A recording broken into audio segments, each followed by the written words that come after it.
Alrighty guys, we're doing a hydro fluid change, oil change, and a drive belt change on this SVR or Scag V-Ride 48. So what you gotta do is you just gotta take your 13/16 and your 7/8, pop off your cap right here. That's your drain for the hydro.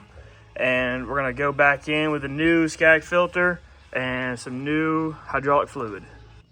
Alrighty, so we're under this machine right here. There's your filter right there. And I have this nice wrench. You don't necessarily need it, but it does help. So, just gonna work this thing off, let it drain out, and you'll probably get a little oily here, but oh well. It is what it is. So right there, let that drain out, and then we'll get the new one in there. So I like to take me a rag and just clean up that surface that's up in there. And we'll get you a new part. Let me see. There's your part numbers right there. And yeah, we'll get this thing put on. I'm gonna go ahead and get on the refill on this. I like this stuff right here. I know this says X mark on it, but it's probably the best hydro oil you can get. So we're gonna use this, slap it right in there. About 1.5 quarts, 2 quarts. And when you do your oil change, you take your 10mm right here, stick it right on your valve right there. Make sure your oil pan is underneath, and then turn it out, let it loose. There's your oil filter right there. I got a little funnel I'm gonna stick on that. Take that off here in a second. So get your filter loose, pop it out right there. Starts to flow, come down here, let her come out right there. No mess if you use a funnel like this, otherwise it's a giant mess.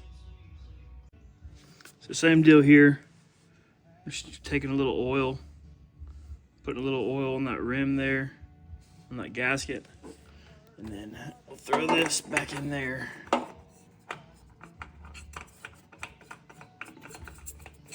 And then just, you know, good hand tight, because you're the one that's gonna take it back off.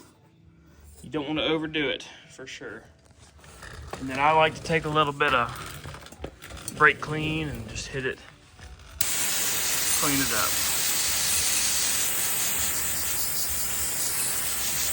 That's all you gotta do right there.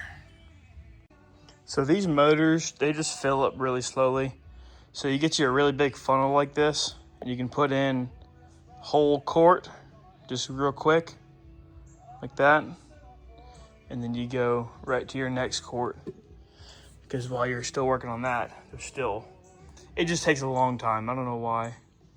It's always taking long for these to fill up. So get you a big funnel, and you can just pour it quickly and be done with this part. If you spill everything, just go ahead and move over there and worry about that later. Okay, when you're changing your drive belt, it really helps to go ahead and get it up on some blocks or something just so you can get under there. You go ahead and take this off, these 2 bolts. There's 2 bolts right there. It's like a retainer for the blade clutch. I believe they're either half or 13. Pull those 2 off, and then pull your belt off. Got a good little trick for you there too. So you'll take this cover off, obviously, and then if you grab both of these sides with your hands, both of these, 2 hands, you'll be able to hold it here and then pull it back on this right side, and it'll automatically kind of pull that tensioner. So just hold it here, grab it here and pull it, and you'll be able to get it around. And then you'll take off the clutch.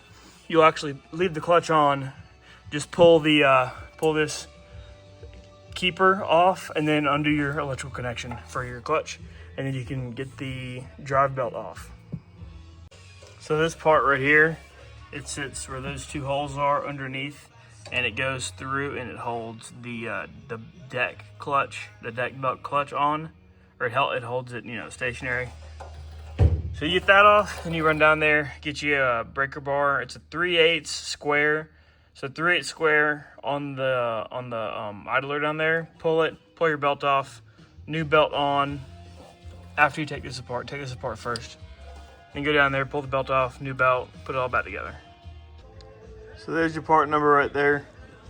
And it's pretty simple. You got your idler right there. There's a spring that goes from that bolt to that stud right there.